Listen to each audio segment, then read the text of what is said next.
Broadcasting Company.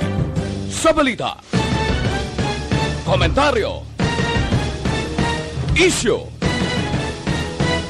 serbisyo publiko. Aksyon Radio! Sa Bacolod, Aksyon Radio! Aksyon Radio!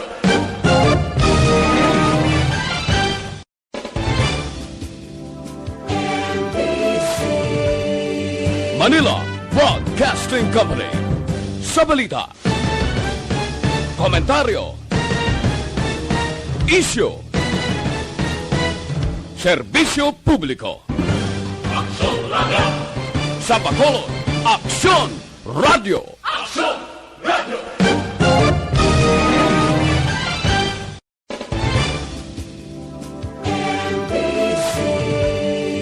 Manila Broadcasting Company. Sa balita, komentaryo, isyu, serbisyo publiko. Aksyon Radio! Sa Bacolod, Aksyon Radio! Aksyon Radio!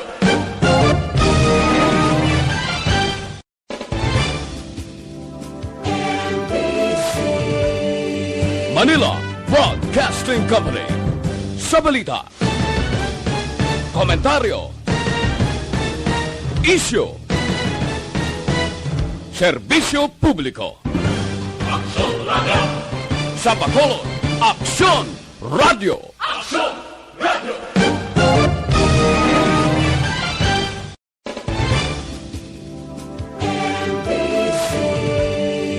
Manila Broadcasting Company.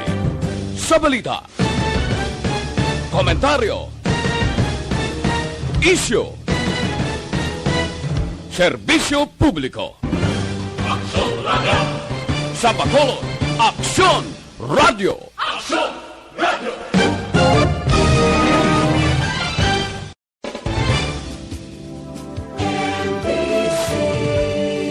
Manila Broadcasting Company.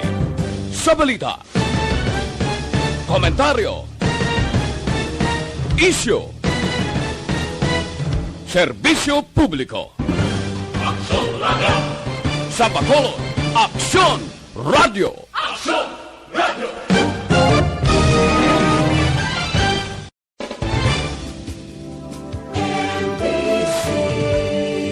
Manila Broadcasting Company. Sa balita, komentaryo, isyu, serbisyo publiko. Aksyon Radio! Sa Bacolod, Aksyon Radio! Aksyon Radio!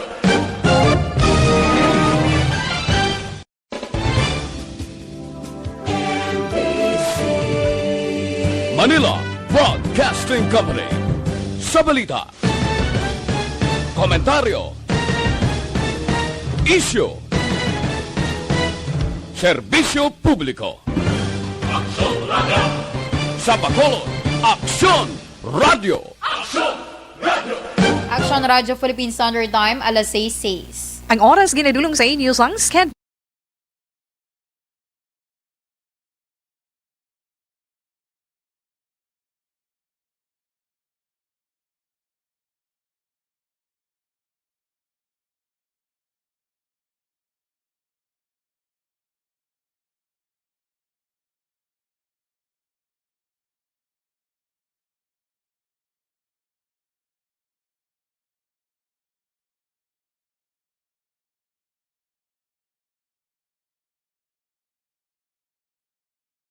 Evening Edition.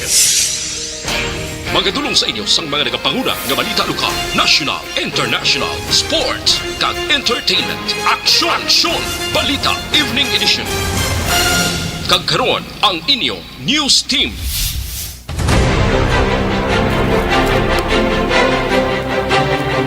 Mayong gabi Metro Bacolod, mayong gabi kabugusan nga Western Visayas. Welcome sa pagpangalagad sa Aksyon Balita Evening Edition karon nga adlaw Biyernes, Nobyembre 13, 2020. Makitan kita live sa among official Facebook page kag sa YouTube channel ang Aksyon Radio Bacolod kag babatian pagi sa www.aksyonradiobacolod.com.ph. Ang inyo tagbalita Aksyon and Defensor. Kag karon sa aton mga headliners, una sa balita lokal. Petisyon batok sa joint venture agreement sa tunga sang basiwa kag prime water gindismiss sang korte. Governor Aksyon gindayaw ang mga estratehiya sang pulis kag militar batok sa insurhensya kag kriminalidad. Sa mga nagapangunang nga balita national, militar nakarecord sang 39 nga patay kag 22 nga missing bangod sa Typhoon Ulysses, mas mataas sa record sang LGU nga 14. Psychosocial assistance sa mga empleyado subong nga may COVID-19 pandemic ginapahanumdum sa mga employers. Sa atong balita international, China naka-detect ng COVID-19 sa packaging ng Brazilian beef. Sa atong balita sports, sa Samahang Basketball ng Pilipinas, ginanunsyo na ang Gilas Pool para sa FIBA Asia Cup 2021 qualifiers. Sa atong balita entertainment, Miss Universe of Philippines sa 2020 Rabia Mateo nagbalik na sa Iloilo. Aksyon Radio Philippine Standard Time, alas 6:09. Detalye sa aton mga nagapangunang nga balita lokal pagkatapos lamang sa mga ini.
Alday.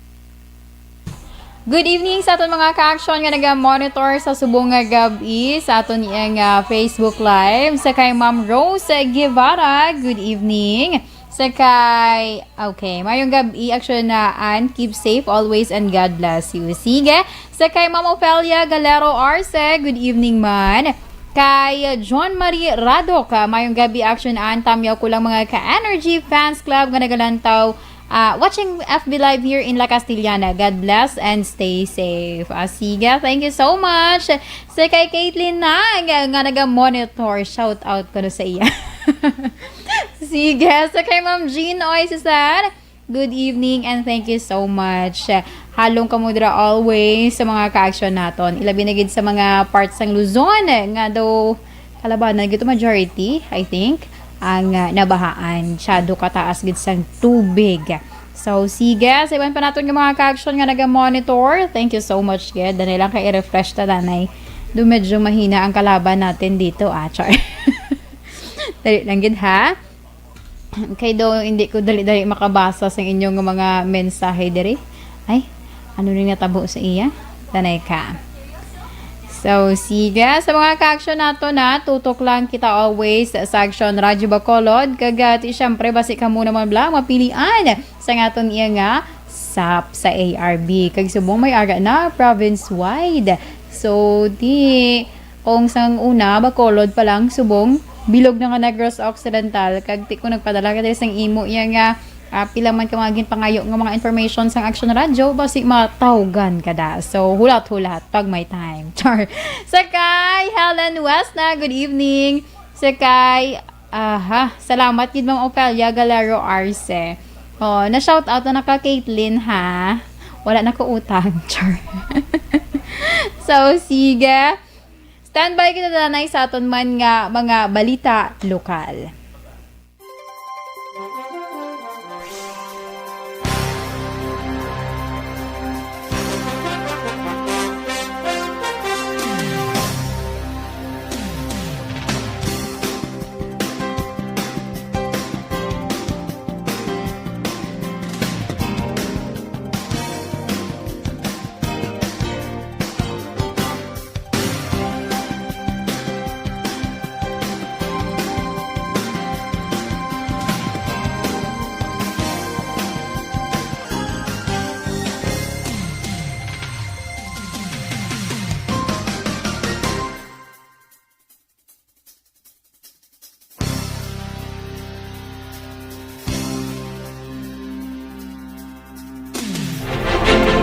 Aksyon Radio Philippine Standard Time, alas 6:14, kagkaroon sa detalye na sa ngaton mga nagapanguna nga balita lokal.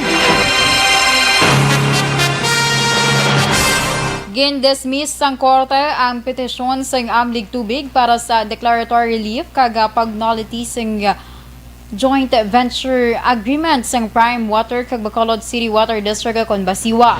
Ini ang ginkonfirmar ni Pipito Pico ang convener sang Amlig Tubig sa interview sa Aksyon Radio. Sunod kay Pico, isa ka hearing ang ginapaabot sa ila grupo nga patigayon kunta ni karon nga adlaw sa sala ni Judge Feby Gargantiel Balbin sang RTC branch 45 ang apang ini ang wala matigayon. Sunod kay Pico, ila ginarespeto ang desisyon sang hukom apang ini sila ay nagaplano nga mag-file sang motion for reconsideration sa palaabuton. Ginklaro man sini nga kung hindi gid man mag-grant sang korte ang ilang motion for consideration. Mayara pa sang illegal remedy nga sarang mahimo ang ila grupo paagi sa pagdangop sa Court of Appeals. Wala gid hearing rina na tabo. Order nila da gani cancel ang hearing subong adlaw. Order ni judge nga dismiss niya ang kwan na supposedly may hearing tali. Ang yang nagwaya nag-issue sa sang order meeting or petition. Ang kabahin sa pagbahayag ni Pepito Pico ang convener sang Amlig Tubig. Gindayaw naman ni Governor Eugenio Jose Lacson ang mga estratehiya sang kapulisan kag militar batok sa insurhensya kag kriminalidad. Kini ang mensahe sang gobernador sa closing ceremony sang workshop angut sa Coordinated Combat Operation Implementation sang Joint Enhanced Military and Police Operation yagin patigayon sa syudad sang Bacolod. Sunod kay Lacson, kinahanglan nga magamit sang kapulisan kag militar ang tanan nga resources, ihibalo kag estratehiya bangod sa pinasahi kag maragtason nga krisis nga ginapangatubang sa probinsya dala sa COVID-19. Nagasaligman ang gobernador nga ini tanan ang matigayon mapabilin ang katawhayan kag mapangapinan ang national interest kag security. Ang tatlo ka nga workshop nga nagtapos sa tung Webes ang gintambungan sa mga pulis kag military officers ng Region 6, 7 kag 8. This three-day workshop on the coordinated combat operation and implementation of the Joint Enhanced Military and Police Operation, not just for the province but for the entire Visayas, is a strategic step in our fight against insurgency, terrorism, narco-terrorism, and criminality. Ang kabahin sa pagbahayag ni Negros Occidental Governor Eugenio Jose Lacson. Sa iban pa nga balita lokal, wala sa na-detect nga volcanic earthquake ang Canlaon Volcano sa monitoring network sa Bulkan Canlaon Negros Oriental sa nakaligid nga 24 oras nga observation period. Inagin pahayag sang Philippine Institute of Volcanology and Seismology kon PHIVOLCS. Apang ginklaro kana pa idalom sa gihapon sa alert level 1 ang bulkan kagyara sa abnormal condition. Diwat niya ginpahanumdom sang PHIVOLCS ang local government units kag publiko nga padayon ginadumilian ang pagsulod sa 4-kilometer radius permanent danger zone bangod posible nga may matabo sa gihapon nga phreatic eruptions. Sa tung Nobyembre 8 ginpahayag sang state volcanologist nga 42 ka tonelada sang sulfur dioxide emission ang na-measure gikan sa bulkan. Sa katapusan nga balita lokal, 3 sa 4 ka mga persons of interest sa pagpatay sa number 1 barangay Kagawad sa barangay Lopezay na sa syudad sang Sagay ang yara na sa kustodiya sang Sagay Philippine National Police. Sunod kay Police Major Albert C. ang hepe sang Sagay PNP, una nga gin-imbitar ang isa nga mo ang nanugid sa otoridad agud maimbitar o kung agud maimbitar pagid ang duha ka iban pa. Nagpamaliwad si Singahingadlan ang mga ini bangod may isa pa nga padayon ng ila pagpangita. Ang panuaron sang saksi amo ang mabakod nga ebidensya kun nga agin imbitar ang mga ini kay gina-prepare na ang pagpasaka sa ila sang kaso. Base sa investigasyon sa otoridad, ang biktima may nakaengkwentro sang tinalikdan nga tuig kag may personal ini nga kontra. Nangin kabahin man sa pagpangusisa ang kahilabtanan sang biktima sa illegal nga droga sa diin, ini ang ginakabing nga high-value individual sang otoridad. Ebaluan, patay si Kagawad Mario Negro Agabon matapos miluthang sa mga sospetsado nga sakay sa motorsiklo Webes sang hapon.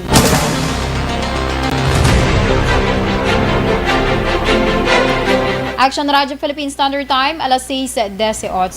Sa atong mga ka-aksyon, pinaka-importante nga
Okay, welcome back diri sa aton man nga pagpanamyaw sa inyo sa Facebook Live naton. Good evening, Danay.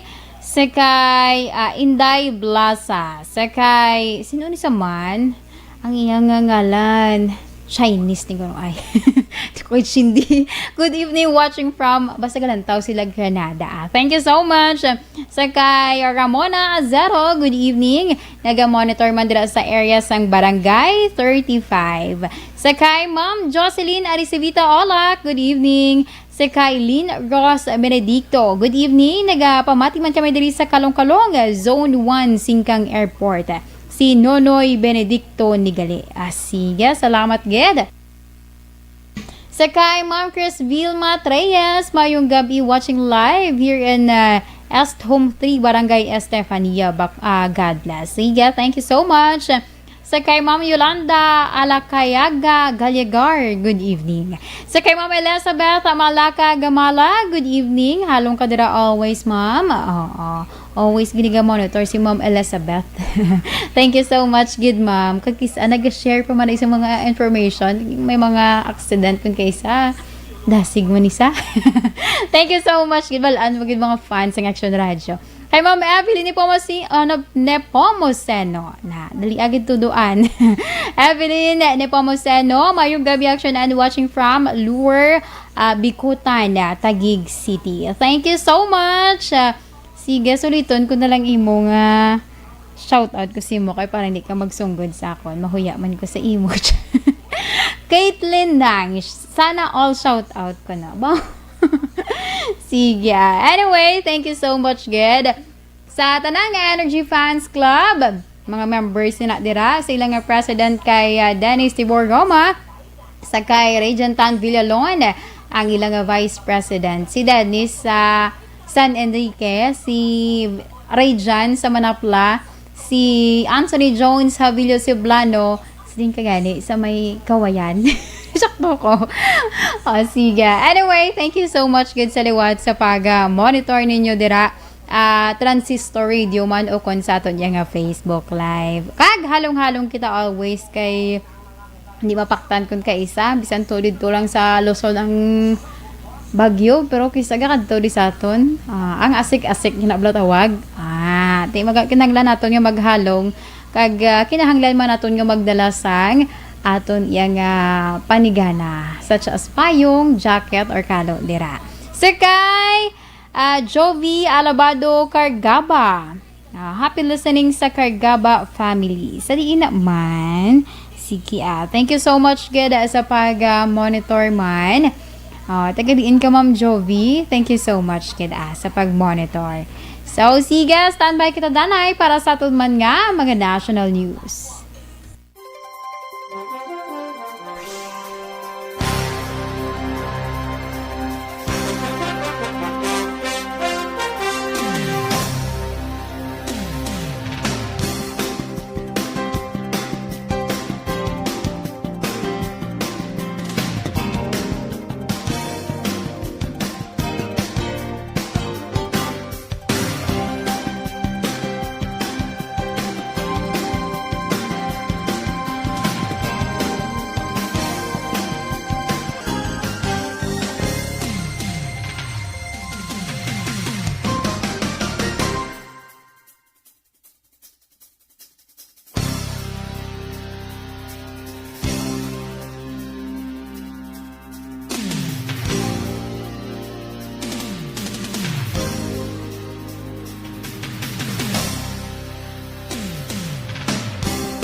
Aksyon Radio Philippine Standard Time, alas 6:25, kakaroon sa detalya sa aton mga nagkapangunang balita nasyonal.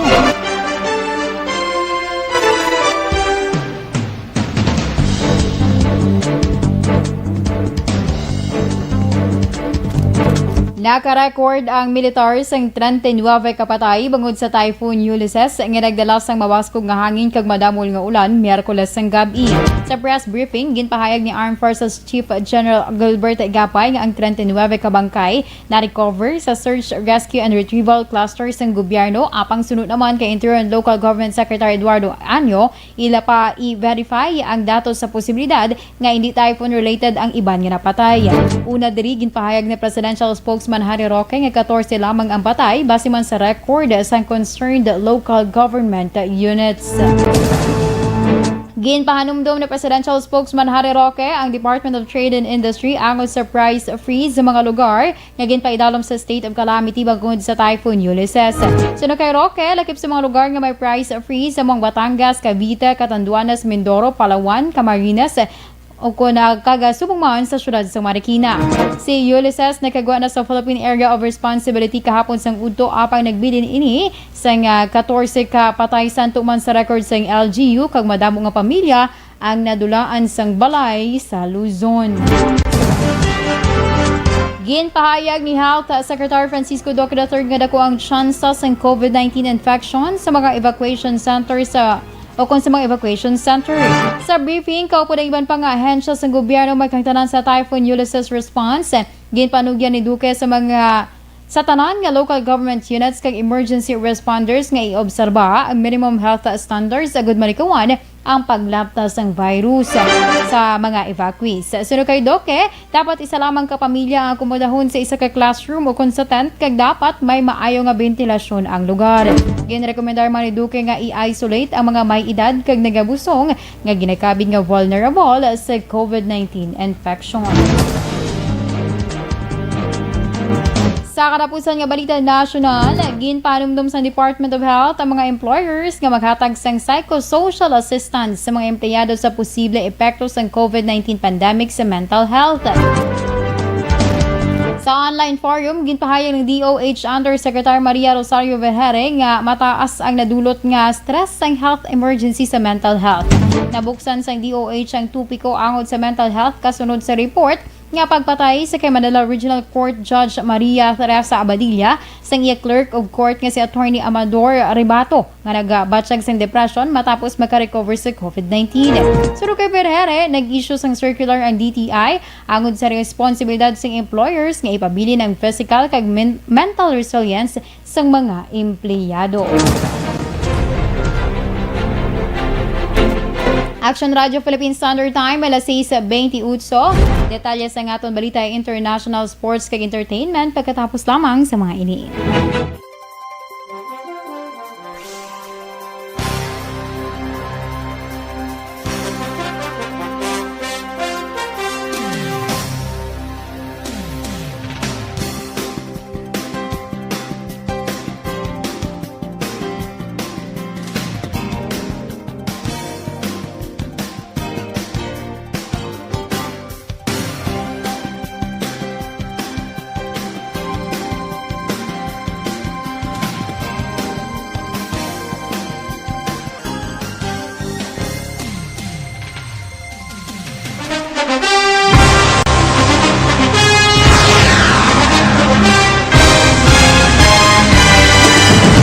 Mga balita nga una nabatian, mga impormasyon nga nakaapekto sa pagpangabuhi sang tanan, drama nga naghatag kabuhi sa istorya sang paglaom, paghigugma kag pagpasimpalan, serbisyo nga makatalandog balatyagon kag nagbunga sang pagsanyog, istasyon sang tanan sa sulod na sang 51 ka tuig, istasyon nga hindi kamupag kalipatan. Pito ka mga kongresista, isa ka gobernador ang araw sa nagkulist sa pedaya yung pamangkot to nagligad para pamaninga ning nawawagay sa ngalan wala to naman nga maglapit na lang ang eleksyon pagwa. Sakit lang kung kayo nga katapos ang media nga mag-report lang sa senaryo kabisan mahatagan kamo tsansa nga makapalayag sa inyo hibubunot batok sa pulis. Jaya kontra wala niya tsansa mo, nagpasarhag na ang kamera, wala ang ila counterpart sa Senado, nagpabungol-bungol. Kamuda daw pinagusto lang sa kamera, insulto sa Senado. Una sa balita, una sa aksyon, Sabado, Aksyon Radio. Today, DOA is confirming that a 38-year-old female Chinese patient under investigation, or PUI, is positive for the novel coronavirus 2019-nCoV. I issued an order to Executive Secretary Major Dia clearly laying down the responsibilities of each department in implementing the Bayanihan to Heal as One Act. Makabig nga pinakadako nga hangkat nga natubang sang pungsod Pilipinas ang COVID-19 pandemic. Tanan nga sektor ang apektado. Tanan nga kinahanglan sang pagtamod kag nagakaigo nga pagserbisyo. Bisan pa ang industriya sang pagwaragwag nagapangatubang sang kaangay nga pagpanghangkat. Apang Aksyon Radio Bacolod wala nagbiya sa pagpangalagad sa kahanginan sa pihak sang kabudlayan, peligro kag risgo nga dulot sang pandemya.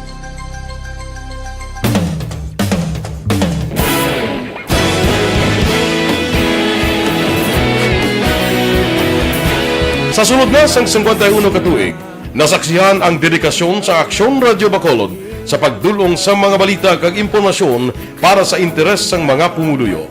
Pila na ka henerasyon ang nag-agi, komitido sa gihapon ang Aksyon Radio Bacolod nga mag-alagad sa kahanginan nga tampad, wala sang ginadampigan kag ginahalungan ang kamatuuran. Sa tunga sang mainit nga away sa politika, ang istasyon nagapabilin na nga patas sa pagtalakay sa mga isyu kag problema.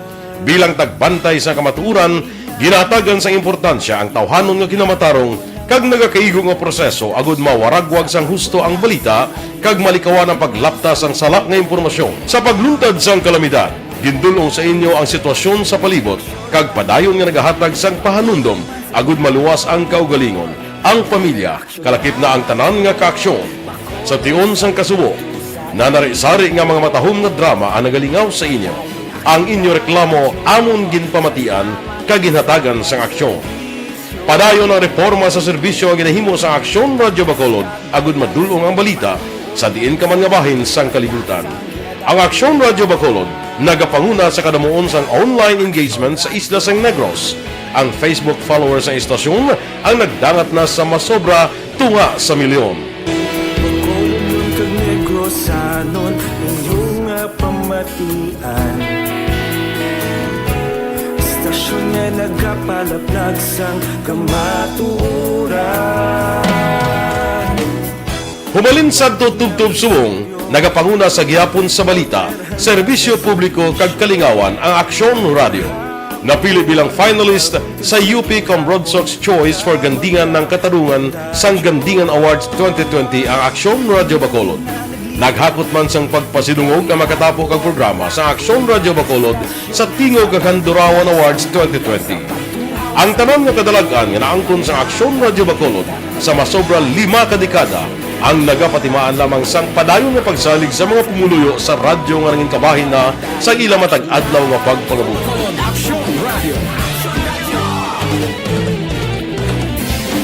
Una sa balita, una sa aksyon, sa Bacolod Aksyon Radio. Ikaulog na na'y Samsang ang mga kailangan. Responsable at pagbalita Pagkain na na morning bilog nga dakpanwa sa Bacolod, bilog nga probinsya sang Negros Occidental. Aksyon Hotline. Mayad-ayad nga aga sa liwat sa aton sini nga magka-aksyon nga nagamonitor na karon nga aga sa aton. Maayong udto Pilipinas, Aksyon Balita Banat Bulig. Mayong hapon naman sa itong mga palanggagamang palamati. Ayun nyo naman kubos nga lagad sa Tito Wilma, upod ninyo karong nga hapon sa pagpangalagad sa palatuntunan. This is my life. Amon, first time ni natabo diri sa aton sa Pilipinas kag sa kalibutan nga nag-amo ning senaryo ta. Yes, maayong gabi kalibutan. Welcome na sa pagpangalagad sa Aksyon Firing Line.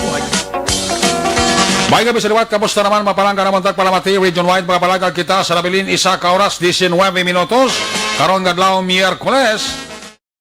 Anniversary Aksyon Radio Bacolod. Isa po kayo sa haligi ng katotohanan para sa kapayapaan, hindi lang sa siyudad ng Bacolod, kundi pati sa lalawigan ng Negros Occidental. Mabuhay ang Aksyon Radio Bacolod. Sa pihak sa mga pagtilaw. Action Radio Philippine Standard Time alas 6:35 kagkaron sa detalye sa aton balita international. Ginanunsyo sang lokal nga gobyerno sa syudad sang Wuhan sa China nga nakadetect ini sang novel coronavirus sa packaging sang Brazilian beef kasunod sang ila ginahimo nga testing sa mga frozen foods subong nga semana bilang kabahin sa nationwide campaign. Sunod sa Wuhan Municipal Health Commission, nagpositibo ang outer packaging sang tatlo ka mga frozen boneless beef gikan sa Brazil.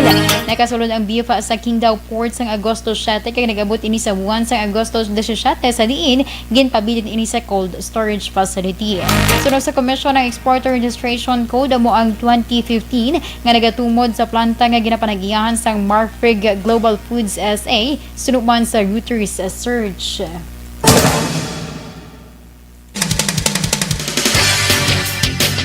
Kag sa aton balita sports, ginanunsyo sang Samahang Basketball ng Pilipinas ang pool sang Gilas Pilipinas para sa November window sang FIBA Asia Cup 2021 qualifiers. Ang pool pangunahan ni Isaac Go, mag-uutod nga Matt Cagniato, Ray Suarte kag Allen Bolanadi. Ang 5 ka players ginkuha sa special draft sang Philippine Basketball Association nagligyan tuig para sa men's national basketball team. Ay ban pang college stars para honanday Juan kag Javi Gomez Deliano, Kobe Paras kag Dave L.D. Fonso kag Justin Baldassar ang kalakipman sa lineup. Kag sa atong balita entertainment, nagbalik na sa Iloilo ang bago lamang ginkoronahan man bilang Miss Universe of Philippines 2020 nga si Rabia Mateo. Ang beauty queen una nga nagpost ng litrato sa airport kag proud samtang ginasuksok ang corona. Si Rabia ang ginkoronahan sa Oktobre 25, 2020 sa syudad sa Baguio. Si Rabia isa man sa nagbuligman sa pag-repack sa relief goods para sa mga biktima sa Super Typhoon Rolly.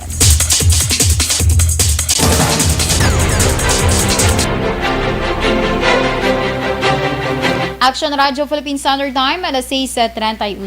Ang inyong gintumatian ang kabugusan nga detalye sa ngaton mga natipon nga mga balita. Diri lamang sa Aksyon Balita Evening Edition. Karon nga adlaw Biyernes, Nobyembre 13, 2020. Sa liwat ang inyong tagbalita, Aksyon and Defensor. Una sa balita, una sa Aksyon, sa Bacolod, Aksyon Radio.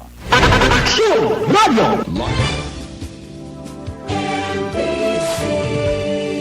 Manila Broadcasting Company. Sa balita, komentaryo, isyu, serbisyo publiko. Aksyon Radio. Sa Bacolod, Aksyon